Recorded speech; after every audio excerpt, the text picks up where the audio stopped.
एक ज्ञानी मॉन्क जंगल के एक वृक्ष के नीचे ध्यान किया करते थे। वे रोज एक लकड़हारे को लकड़ियां काटकर ले जाते हुए देखते। एक दिन उसने उस लकड़हारे को रोककर कहा, सुनो भाई, दिन भर लकड़ी काटते हो और उस लकड़ी को बेच के 2 वक्त की रोटी भी नहीं जुटा पाते। तुम जरा जंगल में थोड़ा आगे क्यों नहीं जाते? वहां आगे चंदन के वृक्ष का घना जंगल है। एक दिन काट कर ले जाओगे तो हफ्ते भर के खाने की व्यवस्था हो जाएगी। उस गरीब लकड़हारे को विश्वास ही नहीं हुआ, क्योंकि वह तो सोचता था कि जितना वह जंगल को जानता है उतना और कोई नहीं जानता। जंगल में लकड़ियां काटते काटते ही तो उसकी जिंदगी बीती है।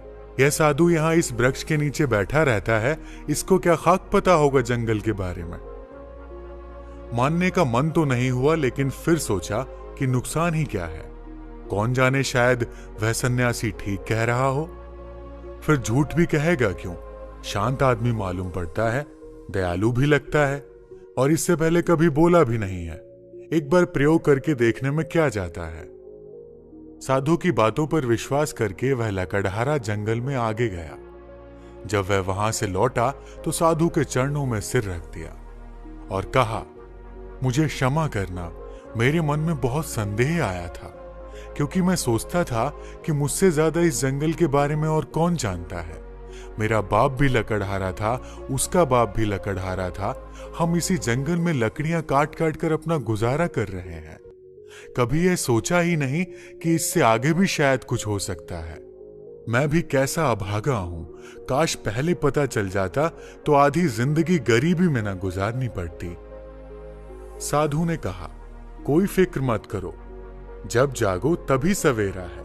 अब जाओ और जाकर चंदन की लकड़ियां काटो। अब उस लकड़हारे के दिन बड़े मजे से गुजरने लगे। एक दिन लकड़ियां काट लेता, 7-8 दिन जंगल जाने की जरूरत ही नहीं पड़ती। बाजार में उसकी इतनी कीमत मिल जाती जिससे वो अपने परिवार के लिए हफ्तों के राशन पानी का बंदोबस्त कर लेता। ऐसे ही दिन गुजरने लगे।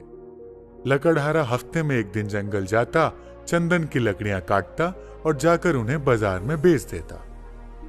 एक दिन जब वो लकड़ियां काटने जा रहा था तो उस साधु ने उसे रोककर कहा, तुम जब से चंदन की लकड़ियां ही काट रहे हो, आगे नहीं गए?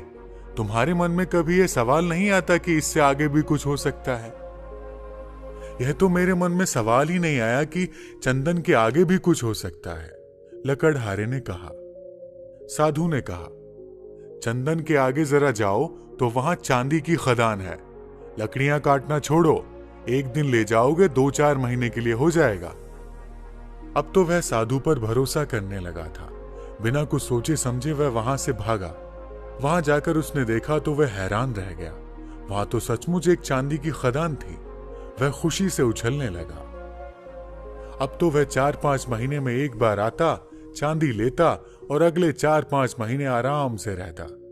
ऐसे ही कुछ साल गुजर गए। एक दिन जब लकड़हारा चांदी लेने जंगल जा रहा था तो वो साधु उसे फिर से उसी पेड़ के नीचे मिला। उस साधु ने लकड़हारे से कहा, थोड़ा और आगे जाओ, वहां सोने की खदान है। जब वह लकड़हारा चांदी की खदानों से कुछ मील आगे गया तो देखा कि वहां सचमुच सोने की खदान थी। इतना सोना जो उसकी पूरी जिंदगी बदल सकता था।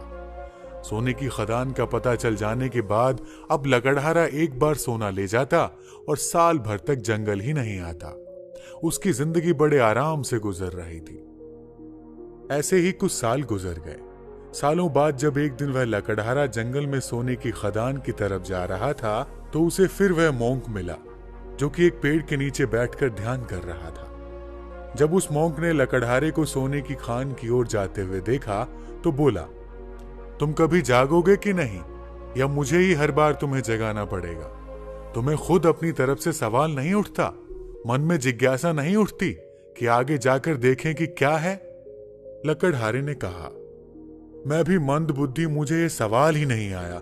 मैं तो समझा कि सोने से बड़ा और क्या हो सकता है, बस यही आखिरी चीज रही होगी। फिर साधु ने कहा, अरे भोले इंसान, सोने की खानों से आगे जा, वहां तुझे हीरे की खदान मिलेगी। जब वो वहां जाकर देखता है तो उसे अपनी आंखों पर भरोसा ही नहीं होता। वह सचमुच हीरे की खदान के पास था। अब तो वो एक बार हीरे ले जाता और कई सालों बाद वापस जंगल में आता।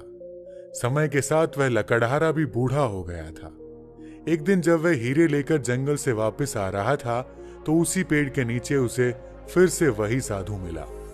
साधु ने कहा, अरे नासमझ, अब भी तू हीरो में ही रुक गया। अब तो लकड़हारे को बड़ी घमंड आ गई थी, क्योंकि वो बड़ा धनी हो गया था और महल माड़ियां भी खड़ी कर ली थी। उसने बड़ी घमंड के साथ साधु से कहा, अब छोड़ो भी, अब तो मुझे परेशान मत करो, अब हीरे के आगे भला क्या हो सकता है। उस मोंक ने कहा, हीरे के आगे मैं हूं। क्या तुझे कभी यह ख्याल नहीं आया कि यह आदमी मस्त यहां बैठा है जिसे पता है हीरो की खदान के बारे में, और वो हीरे नहीं भर रहा है। इसको हीरों से भी आगे, हीरों से भी बड़ा कुछ बहुमूल्य मिल गया है, तभी तो यहां निश्चिंत बैठा है। क्या तुझे ये कभी विचार नहीं आया? उस साधु की बात सुनते ही वह लकड़हारा रोने लगा और उस ध्यानी मोंक के पैर पकड़कर कहता है, मैं भी कैसा मूर्ख हूं, कभी सोच ही नहीं पाया कि जिसने यह सोने चांदी हीरे जवाहरात छोड़ दिए उसके पास जरूर इन हीरे जवाहरातों से भी बड़ा धन होगा। मैं जानना चाहता हूं कि तुम्हारे पास वह कौन सा धन है जिसके सामने इस दुनिया की सारी दौलत छोटी है। लकड़हारे की बात सुनकर साधु कहता है, वही तो मैं तुम्हें बताना चाहता हूं, उस धन का नाम है ध्यान। लकड़हारे ने कहा, लेकिन मुझे तो ध्यान करना ही नहीं आता। साधु ने कहा, ध्यान करना बहुत सरल है, बाहर का धन तो बहुत इकट्ठा कर लिया, अब जरा भीतर की ओर मुड़ जाओ और आराम से बैठ जाओ, फिर देखो कि तुम्हारे अंदर क्या चल रहा है। अगर कोई अनुभव हो तो उसे पकड़ो मत, बस देखो। हो सकता है तुम्हें परमात्मा मिले, लेकिन तुम्हें उन्हें भी नहीं पकड़ना है। तब तक देखते रहो जब तक कि सभी अनुभव, सभी विचार शांत ना हो जाएं। मगर ध्यान रहे, जबरदस्ती किसी भी अनुभव को करने की कोशिश मत करना। इस विचार को खत्म करने का प्रयास कभी मत करना। जब कोई अनुभव ना रहे और कोई विचार ना रहे, तब तुम निर्भीक होकर समाधि में स्थित हो जाओगे।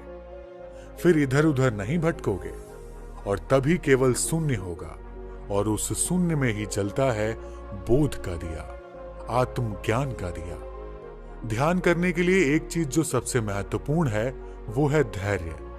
आपके भीतर इतना धैर्य होना चाहिए कि घटना आज घटे या कई वर्ष बाद, आप ध्यान करने के लिए हमेशा तैयार रहें। दोस्तों, यदि आपको शुरुआत में ध्यान करने में प्रॉब्लम आती है तो आप सिर्फ 5 मिनट के अभ्यास से शुरू कर सकते हैं। अगर 5 मिनट भी नहीं कर सकते तो 2 मिनट से शुरू कर सकते हैं। लेकिन एक बात ध्यान रखना, इसे कंटिन्यू करना है, हर रोज अभ्यास करना है, नहीं तो आपको रिजल्ट नहीं दिखेगा। दोस्तों, आज की वीडियो में फिलहाल इतना ही। धन्यवाद।